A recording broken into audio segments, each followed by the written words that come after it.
Everyone is talking about it. Is there going to be a recession? But what exactly is a recession? In this video, we're going to break down the true definition of what a recession is and if there's going to be one. Okay, so the first thing that you have to understand when it comes to defining a recession is that you have to understand what is GDP.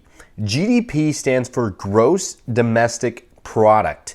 And what this does is it calculates the exports and imports that come in and out of a country. And so when our GDP is high, that means that our exports are greater than our imports. Let's pull up a chart. But what happens when our GDP is low?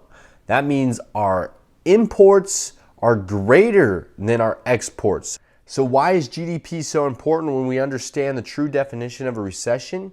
Because the true definition of a recession is when our GDP is down consecutively for 2 quarters or for a few months. So that means we are buying more of goods and services from other countries than what we are selling goods and services to other countries. Does that make sense? So after hearing the true definition of a recession, how does that affect you?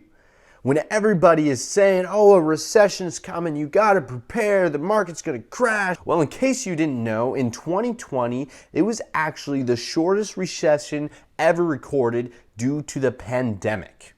Yes, that's right. When COVID hit, we went into a recession in America and everything was shutting down, and you remember we had to wear masks and we had to stay inside. So when we're talking about a recession that is going to happen now, this case could not be as bad as 2008 like the world is making it to look out to be. It can just be the few months that defines a recession of a market having negative growth. Okay, so let's zoom into the Arizona market because that's what I specialize in. And as everybody already knows, demand is greater than supply. And what the Fed is doing right now is they are increasing interest rates. This is not a bad thing. This is healthy. With the increase of interest rates, there's a group of people that can no longer afford homes. And what else is happening in Arizona? Do you guys know? They are building more houses, right? So now supply is down here. They're building more houses. Maybe within a year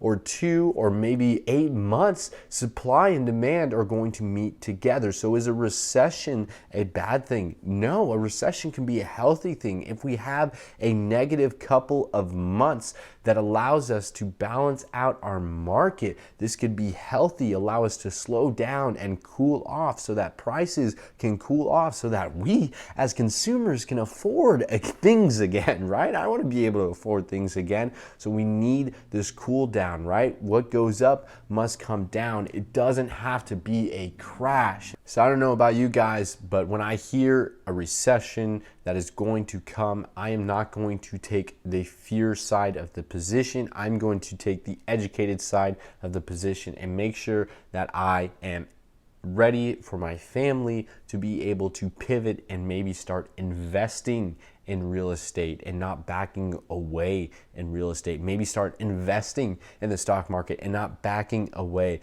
because as things start cooling off, what we see in history is that it starts going back up again over time. So this is an opportunity where we can find investments, not just slack off and save, right guys? So do your own due diligence. I hope you liked this video. I hope you got something out of it, and I'll see you on the next one. Peace.